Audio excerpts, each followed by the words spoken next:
भारती साहब, आपके पास latest updates वाक़े से मुतालिक?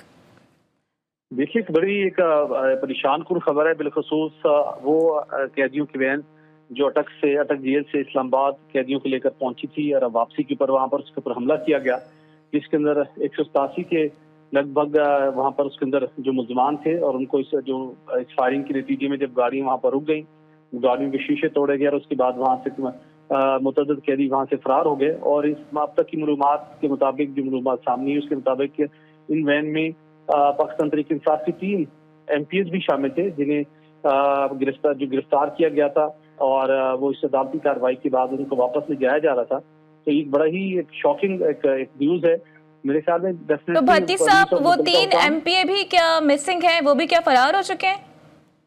अभी तक की इतलात के मुताबिक वो सामने मौजूद नहीं है और उनके लिए यही बताया जा रहा है कि वो भी वहां मौके से फरार हो गए। लेकिन मेरे ख्याल के मुताबिक इन तीनों MPs को या पाकिस्तान तहरीक इंसाफ के जितने भी कारकुन थे उनको अपनी फौरी तौर के ऊपर इस मौके के ऊपर अनाउंस करना चाहिए, कोई अपनी गिरफ्तारी उनको देनी चाहिए और अपने आप को सरेंडर करना चाहिए कानून के सामने, पुलिस के सामने, क्योंकि एक कानूनी तरीकेकार है। अगर वो यहाँ से फरार भी हुए हैं तो और उनकी फरार होने के नतीजे में उन्हें कोई कानूनी प्रोटेक्शन तो नहीं मिलेगी, उनके लिए मुश्किलात में इजाफा होगा, नई सख्त दफात पर मुश्तमिल FCR का इंदराज होगा, दोबारा गिरफ्तारियां होंगी तो अल्टीमेटली उनको कानून का सामना तो करना पड़ेगा। लेकिन अभी तक मजीद तफसीलात आना बाकी हैं कि जब इस तरह की एक मूवमेंट होती है तो इन कैदियों में सियासी कैदियों के साथ साथ कुछ खतरनाक अमूमी तौर के पर भी दीगर मुख्तलिफ जुराइम के अंदर गिरफ्तार मुलजमान भी मौजूद होते हैं।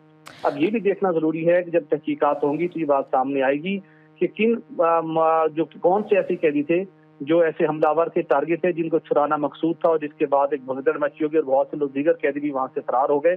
तो उस एस्पेक्ट्स को भी अभी नजरअंदाज नहीं किया जा सकता। ताहम जितने भी सियासी वर्कर थे या MPs थे पाकिस्तान तहरीक इंसाफ के, उनको पुलिस के सामने अपने आप को सरेंडर करना चाहिए ताकि मजीद किसी कार्रवाई का उनको सामना न करना पड़े। और जो पुलिस से मजीद अभी कुछ देर बाद मालूमात आएंगी क्या इस वैन के अंदर दीगर ऐसे कैदी भी मौजूद थे जिन्हें छुड़ाने के लिए हमला किया गया, तो फिर इसकी एक नवैयत मुख्तलिफ नवैयत की होगी और फिर उसके मुताबिक ही इसके डायरेक्शन इसकी तय हो सकेगी। लेकिन ये एक बड़ा परेशान कुन और बड़ा खतरनाक किस्म की एक सूरत हाल पैदा हुई है। जब ऐसे ही फायरिंग हुई तो उसके नतीजे में न सिर्फ पुलिस एहलकार बल्कि वो कैदियों की भी मुमकिन तौर के पर बिल्कुल सर, कि बड़ी खतरनाक किस्म की एक डेवलपमेंट हुई है और असूलन तो यही होना चाहिए कि जितने कैदी भी फरार हो गए हैं उन्हें वापस आके सरेंडर करना चाहिए।